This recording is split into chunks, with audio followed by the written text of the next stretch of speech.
మోంతా తుపాను భయం నుంచి తెలుగు రాష్ట్రాలు ఇప్పుడిప్పుడే కోలుకున్నాయి.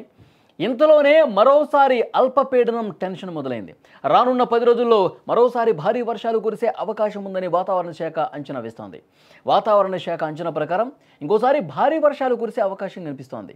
ఈ నెల నవంబర్ 19 నాటికి దక్షిణ అండమాన్ సముద్రంలో ఒక ఉపరితల ఆవర్తనం ఏర్పడే అవకాశం ఉంది. దీని ప్రభావంతో నవంబర్ 21 కల్లా ఆగ్నేయ బంగాళాఖాతంలో అల్పపీడనం ఏర్పడుతుందని వాతావరణ శాఖ అంచనా వేస్తోంది.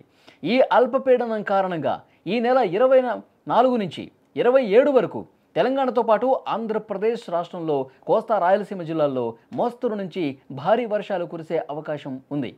ఇక వర్షాల భయం వెంటాడుతుండగానే తెలుగు రాష్ట్రాల్లో కూడా చలి తీవ్రత రికార్డు స్థాయిలో పెరిగిపోతుంది రోజురోజుకి. ఆంధ్రప్రదేశ్ విషయానికి వస్తే ఏజెన్సీ ప్రాంతాల్లో చలి ప్రజలను వణికిస్తోంది. అల్లూరు సీతారామరాజు జిల్లాలో జీ మాడుగులలో ఈ సీజన్లోనే అత్యల్పంగా కేవలం 6 డిగ్రీల ఉష్ణోగ్రత నమోదైంది.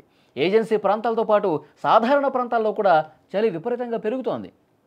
పార్వతీపురం, మన్యం, శ్రీకాకుళం, విజయనగరం, అనకాపల్లి, విశాఖపట్నం, కాకినాడ, తూర్పుగోదావరి, ఏలూరు, ఎన్టీఆర్, కృష్ణా, కర్నూలు జిల్లాల్లో కనిష్ట ఉష్ణోగ్రతలు రికార్డు అవుతున్నాయి. చాలా జిల్లాల్లో ఉష్ణోగ్రతలు 6 నుంచి 16 డిగ్రీల మధ్య నమోదవుతున్నాయి. ఒకవైపు చలి బీభత్సంగా వణికిస్తోంది. ఇటు తెలంగాణలో కూడా రాత్రి ఉష్ణోగ్రతలు భారీగా పడిపోతున్నాయి. కొన్ని చోట్ల ఏకంగా సింగిల్ డిజిట్కు ఉష్ణోగ్రతలు చేరుకుంటున్నాయి. చాలా ప్రాంతాల్లో 12 డిగ్రీల కంటే తక్కువగా కనిష్ట ఉష్ణోగ్రతలు నమోదవుతున్నాయి. ఉత్తర తెలంగాణ జిల్లాలైన ఆదిలాబాద్, కరీంనగర్, రాజన్న సిరిసిల్ల జిల్లాల్లో అత్యంత కనిష్ట ఉష్ణోగ్రతలు నమోదవుతున్నాయి. నిర్మల్, జగిత్యాల, రాజన్న సిరిసిల్లలో 11 నుంచి 12 డిగ్రీల మధ్య ఉష్ణోగ్రతలు నమోదవుతున్నాయి. ఈ ఉష్ణోగ్రతలు సాధారణ సగటు కంటే 2 నుంచి 4 డిగ్రీలు తక్కువ పడిపోవటం ఇక్కడ విశేషం. రాష్ట్ర రాజధాని హైదరాబాద్లో సైతం చలి ప్రభావం విపరీతంగా కనిపిస్తోంది. రాత్రి ఉష్ణోగ్రతలు చాలా ఎక్కువగా ఉన్నాయి. ఉష్ణోగ్రతలు 13 నుంచి 15 డిగ్రీల మధ్య నమోదవుతున్నాయి. శేరిలింగంపల్లిలో 13.2, సికింద్రాబాద్లో 14.8 రికార్డైంది. చలి నుంచి రక్షించుకోవడానికి జాగ్రత్తలు తీసుకోవాలని కూడా అధికారులు హెచ్చరిస్తూ ఉన్నారు. ఒకవైపు వర్ష భయం కనిపిస్తుంది, మరోవైపు చలి రోజు రోజుకి పెరిగిపోతున్న పరిస్థితుంది.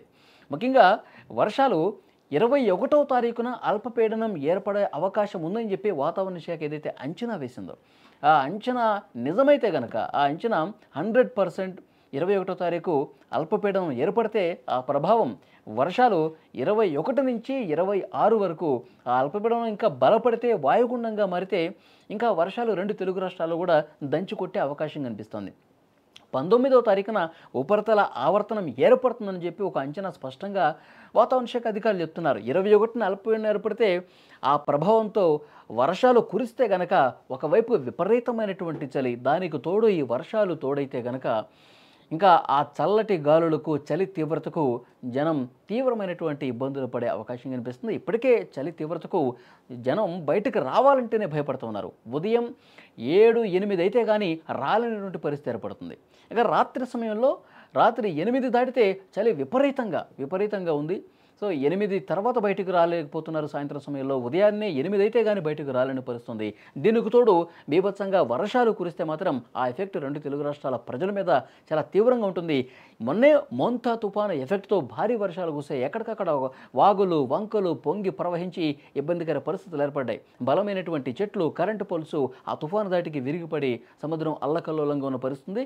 ఇంకా ఎందుకంటే చాలా ప్రాంతాల్లో కూడా లోతట్టు ప్రాంతాల్లో ఆ వాగుల్లో కొట్టుకుపోయి చాలా కుటుంబాలు తమ వాళ్ళను కోల్పోయినటువంటి పరిస్థితి ఉంది. ఇంకా ఆ శోకం నుంచి, ఆ విషాదం నుంచి బయటకు రావాల. మళ్ళీ ఇంకొక అల్పపీడనం, మళ్ళీ వర్షాలు బాగా పడతాయి అనే ఒక సమాచారం ఏదైతే వస్తుందో వాతావరణ శాఖ నుంచి ప్రజల్లో ఒక భయం కనిపిస్తోంది. చూడాలి 21 తర్వాత పరిస్థితి ఏ విధంగా ఉంటుందని.